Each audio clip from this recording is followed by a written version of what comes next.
Okay, here's the second example of using an integrating factor to solve a differential equation. So you got this right here.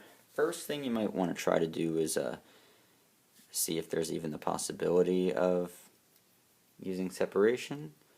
Let's see, it doesn't look like you can, but regardless, it looks like it'll be more straightforward if you use integrating factor. In fact, it's practically set up in the form. So once again, integrating factor, you want it to look like this.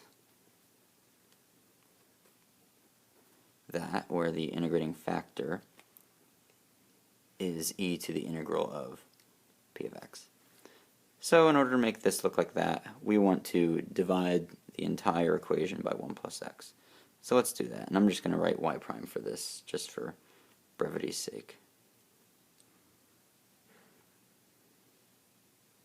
Let's see, where am I? Oh, okay.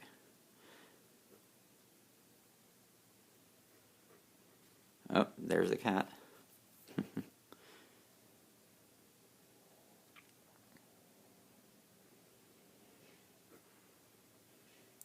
So this kind of looks ugly, but let's see what happens when we figure out the integrating factor. So you can see right here that this is p of x, so let's do the integrating factor. Okay, so if you remember doing all your integrals of natural logs, this is really straightforward. It's simply e to the ln of 1 plus x. And e to a natural log, those cancel. You're just left with 1 plus x. You might think that you just went in a circle and that this entire process was worthless, but look at how nice this makes everything turn out. We're going to take this integrating factor and multiply through the entire thing. So you end up with 1 plus x times y prime. Well, that cancels out.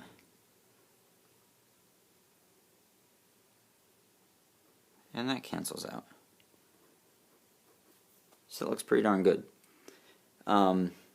Now you can figure this out for yourself, but or you could just take it face value from me if you want to save some time.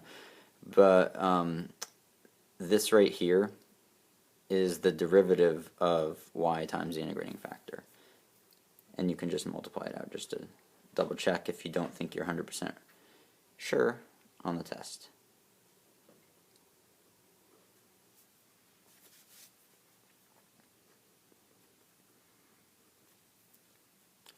Let's see.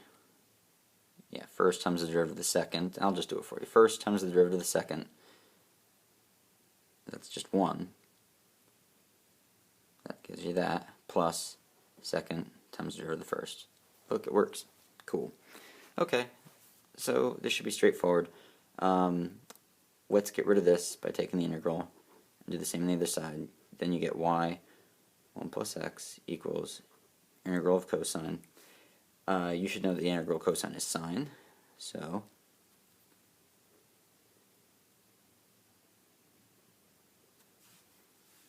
give us some more room. Okay, so we've already gotten an initial condition. It was when x is 0, y is 1. So let's do that. That gives us 1 equals 0 plus c. Well, c equals 1. So let's just write everything back together. This is going to be an implicit form. Because why bother with explicit if they don't ask for it? Just another thing you could screw up on. And there we go.